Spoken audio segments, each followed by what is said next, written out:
Hey guys, what is up? It's Dusty here and welcome back to another episode of the Daily Crypto News, and take a look at this. We have a couple of warnings for you all today. First of all, a little bit of a warning on insider trading, which I personally think is very interesting. Then a warning only if you are very important over on the east side of the world. I don't think this concerns you, but still, it is something very interesting to think about. A warning if you ever thought something which the Swiss National Bank doesn't agree with.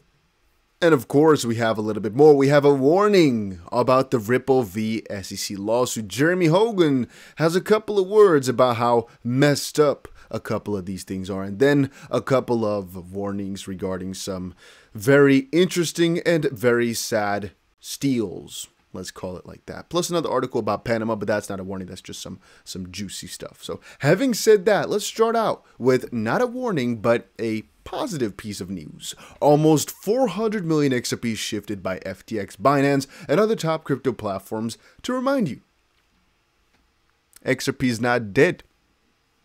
Still moving along. And you know what's going to happen tomorrow? 1 billion Xrp is going to be released and moved again.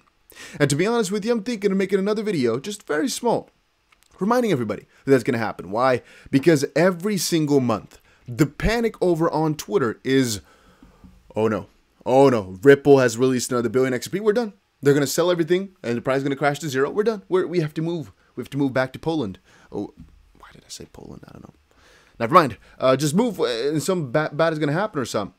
But at the end of the day, it happens every month. It's happened for a couple years, and it's the way in which they basically generate, I guess, even though it's not officially generating, but get more XRP to utilize for the XRP ecosystem. It's not a bad thing. And XRP here being moved, we don't know exactly what it means, so I'm not trying to come out and say, oh, it means this or it means that. All we know is that the crypto market is going down just a little bit. And of course, a lot of the cryptos that we know and love are also dumping in the same regard. And that's all we can say, right? There's a lot of crypto being moved like all the time, but it doesn't mean anything necessarily.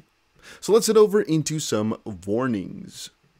So I think this is a very interesting article, but I actually am forgetting one thing, guys. I'm forgetting a very important thing. Don't y'all forget that we have a 2,500 Xrp giveaway going on right now, and the link for that is going to be in the description below. All you have to do to enter is press at least one of these buttons down below. It is as simple as that.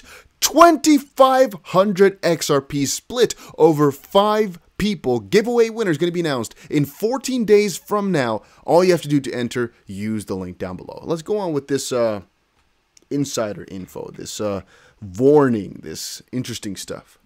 Coinbase tightens internal policies to prevent insider trading following recent listing announcement.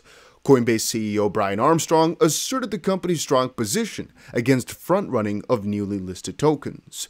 Coinbase was most recently accused of insider trading as a slew of new tokens were purchased for hundreds of thousands of dollars shortly after listing, before listing. A judge dismissed a Bitcoin Cash class action insider trading lawsuit leveled at Coinbase in 2018 as well. And at the end of the day, they're saying that it is putting in place measures to ensure that new token listings being considered are not known beforehand. I think that that's nearly impossible. I think what they're going to try to do is make sure that there's proper contracts in place so the people that are aware of this are not going to be allowed to actually trade these specific things and basically abide by some of the more traditional financial rules. And I think one of the most beautiful things from this is the self-regulating nature of crypto companies, in the sense that the laws are not as severe with a crypto company or exchange as these are with traditional securities exchanges and so. But you can see that the exchange itself is like, wait a minute, we need to fix this. Let's do this. We're going to make sure it's done properly. And that's one of the beautiful things. The warning mostly comes from the fact that this will most likely still happen because it still happens in every single sector. How you can benefit from this is most of the time knowing that, okay, so how you can benefit from it yourself. The way I do is by, it's not exactly the same, but the way I benefit from these types of thoughts is knowing that if they, for example, Coinbase has invested in Coinbase Ventures has invested in some cryptos, I'm already expecting them to list it at one point, and so I buy in earlier. It's not necessarily a day before the listing or so. But basically, like, you can understand the pattern after you've seen the way in which these spikes usually go. That's one thing to make advantage out of it. I didn't describe that perfectly, but it's okay. The reason it hurts you and where I'm trying to place the warning is because, generally speaking, these exchanges are not listing it for you, the people. They're listing it for them in terms of growth, and it's all strategy. It's not just, oh, the people really wanted this, let's get it done. No, it doesn't work that way. Even though people really, really wanted something, if it's not going to make them money, if it's going to lose them a lot of money, they're not going to do it. And if some crazy insider bought a ton of it just before it gets listed, there's a lot more selling pressure once it launches. So if you actually do start to buy in exactly once it comes up, there's a very bigger dump potential. And that's actually one of the most important things to understand. Whenever a token gets listed on a new exchange, there's a very high probability you're going to see some sort of pump and dump. And so my warning here lies mostly in the fact that this will always happen. Be cautious the first couple of minutes when a token launches, and know that whatever they cite about this, it will not prevent it. It will keep happening. And so the best thing to kind of fetch is try to do your best way to get in on the inside of trading. But it's hard, huh? It's hard to find the connect that's going to give us the billions of dollars like that. Bitcoin is not a currency reserve yet, says Swiss National Bank chairman. Yeah, so it says it in the name. Swiss National Bank chairman says Bitcoin is not a currency reserve yet. A banker saying Bitcoin is not a currency reserve yet. Duh. It's like a farmer saying, no, never mind. I always, with those crazy analogies which don't make sense. It's the language barrier, you know? English is a difficult language. Dutch, it's a lot easier. Bank Chairman Thomas Jordan was spotted making a statement at the annual general meeting of SNB shareholders. The bank currently holds $900 billion in foreign currency investment and has kept its word of ESG investing by reducing investments in energy and fossil fuel companies, which once more expresses clearly why they're not so happy about the whole Bitcoin scenario. But from the current perspective, we do not believe, this is a quote, Bitcoin meets the requirements of currency reserves. That's why we have until now decided not to have Bitcoin on our balance sheet. The narrative is actually quite bullish though. It has not met those perspectives yet, or requirements yet, but it might do so in the future, and so we might change our mind. They're not saying middle finger to Bitcoin, we hate you. No, so it's actually not that bad. Then, Binance bans accounts tied to Russian government officials' relatives. Will it hurt them? Who gives a crap? Am I them? No. Are you them? Most likely not. If you are, then please don't watch my video, but try to find out for yourself. This is very important. Yeah. Binance said Polina, stepdaughter, and some other people, I don't want to say the names too loud, were amongst those barred over the last 2 months. The crypto exchange also said that it had blocked some other people, please guys, just read whatever it says right there. I don't want to say it out loud too crazy. Previously charged with violating some sanctions. Washington has accused some other people of supporting pro-militants in Ukraine, and they've basically been sanctioned, let's put it like that. Binance is now complying with those new sanctions, which basically goes through family members a little bit deeper. Russian nationals, residents, and legal companies with crypto assets more than 10,000 on the platform are subject to limitations, which is interesting. And I do wonder what you guys think about it, but at the end of the day, can we change something? No, we can only inform that this is happening, and that's it. It's really plain, as I don't know what the consequences are going to be. I don't know if this is good or bad. We can see it from too many sides to actually make up a good and clear mind. From the one hand, I'm thinking, this is really bad because they're disallowing people to access money or utilize services, which should kind of set the base and standard for decentralized, communities where everybody can use anything regardless of whatever.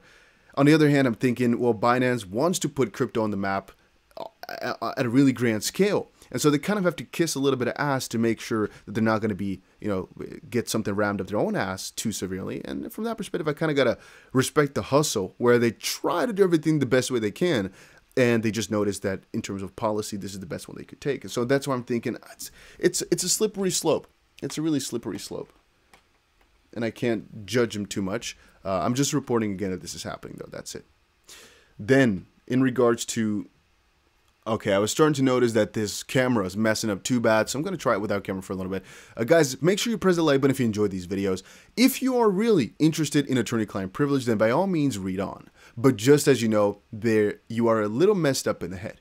A/C attorney-client privilege requires 3 things, and the SEC is going to have a problem with all 3 of them in this motion. The AC privilege requires the communication between an attorney and a client. Was him and a client of zillion different lawyers who apparently gave input on his speech? If the speech was just his personal opinion, was he even a client of all these lawyers? Question mark. The AC privilege requires the communication be made in confidence. There were 68 emails related to the speech. The thing I don't think we know, did all of those emails remain within the SEC? How many lawyers were they CC'd to? This is also a problem for the SEC.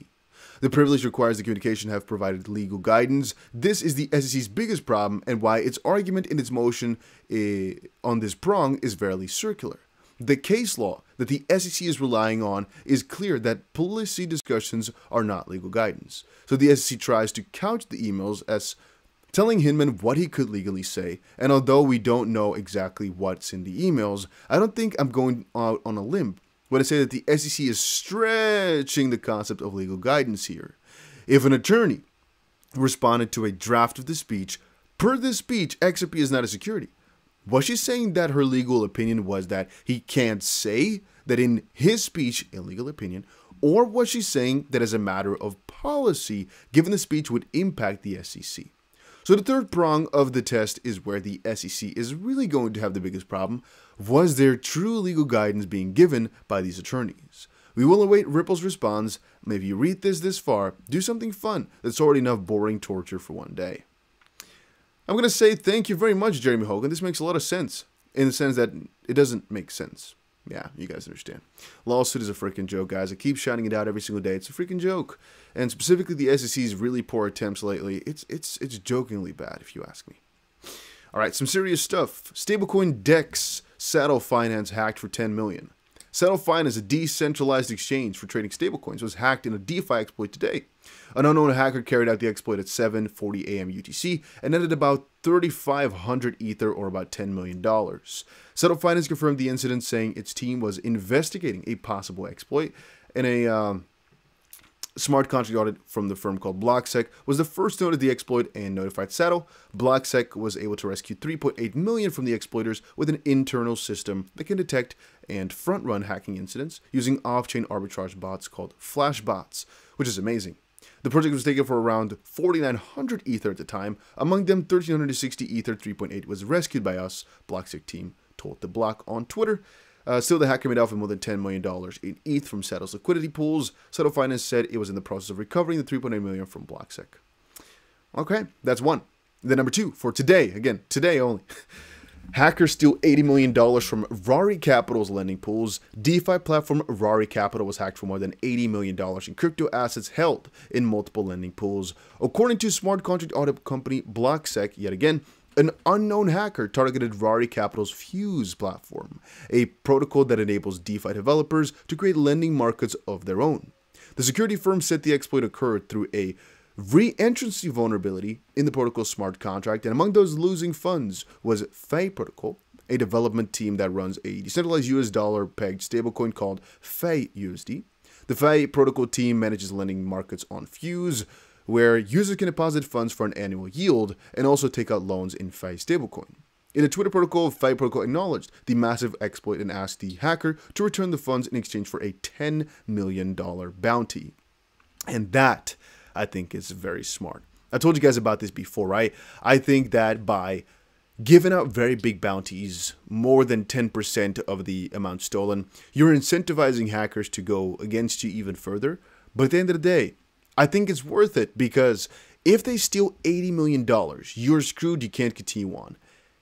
But the hacker's not really inclined to pick up a $400,000 reward if they just stole $80 million, right? If you are given a $10 million reward for a hacker stealing $80 million, he can be like, $80 million illegal money, I might go to jail for this. $10 million legal money, and I'll be rewarded like a hero. Both are ridiculously lucrative for the hacker, in the sense that it might actually be quote-unquote worth it for them to come back on and actually take the legal money, so to speak, the actual reward. So, yeah, that's my thoughts on the matter, though, right? It's just it's just some thought I wanted to put out there. And I think it's a really good sign, because usually you don't see these bigger bounties, and I think it's a smart thing. Doesn't mean they'll bring it back, but there's a bigger chance of it, right? So, Panama Assembly passes bill to permit the use of crypto assets. Panama's National Assembly almost unanimously approved a bill to regulate the use and commercialization of crypto assets in a country already known as a hub of offshore financial services. The bill, which now goes to President Laurentino for signing, passed through the Assembly on Thursday with 38 votes in favor, 2 abstentions, and no votes against. The bill covers the trading and use of crypto assets, issuances of digital securities, new payment systems, and the tokenization.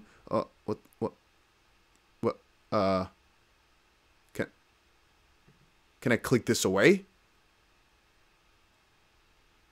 What is this? This is the stupidest ad I've seen. Why can I not click this away? No way. There's no X anywhere. Am I stupid?